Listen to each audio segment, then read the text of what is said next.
I'm about to show you how I built the most stupidest simple brooder box I could possibly think of.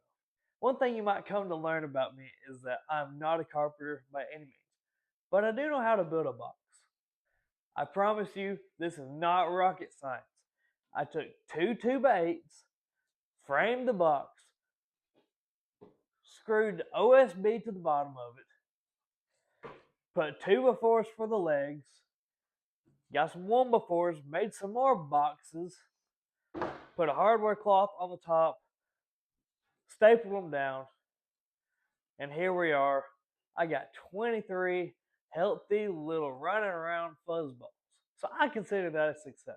I do sometimes refer to it as the quail coffin though. And how I operate it is every day I come through and change out the puppy pads, which in comparison with paper towels saves you so much time and it's about the same amount of money. There's 4 of them. It's perfect space for them. So I change those out every day. I send the waste to the compost pile. I fill up their water and their feed trough, and that's about it. They've been here for about 2 weeks, and I mean, they seem to like it. This is the part I like about it though. I have 2 heat lamps, and I keep this heat lamp just a little bit higher, and this heat lamp pretty much right on the wire. And I also have this heat plate.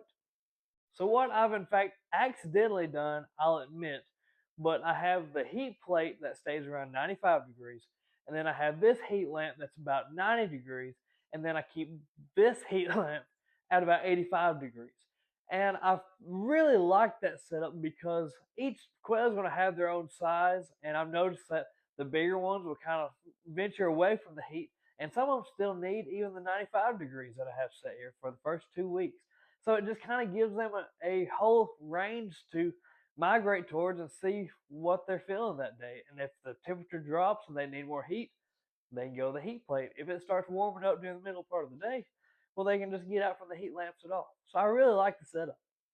And cautionary tales to anybody that uses heat lamps, they are considered pretty dangerous. I have literal chains hooked up to mine just to make sure they don't fall. Just a warning. So yeah, this is what I like to hear. Exactly, not much. There's not a bunch of panic crowing or panic screaming or I'm too hot, I'm too cold. If you just have a bunch of calm peeps and some flapping around, that's what you want to hear. And so for me, my main goal is to give these birds the least stress and the best life possible because we deserve that to them. As animal husbandry, we deserve at least that to them. And then also on top of that, no stress birds mean lots of egg production, the least amount of diseases and stress in general, and also the best quality meat, the best tasting meat, and the best growing. And this is the feed that I'm giving them right now. It's just important to give them a high protein, either 27 or 30% protein, and crumbles because they can't eat the big stuff. But any sort of game bird starter feed, that's what you need to be feeding them in the brooder box.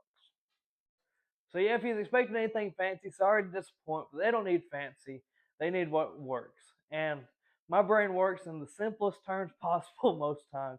So I had to just build something super simple but effective. It gets the job done, and that's the main thing that counts.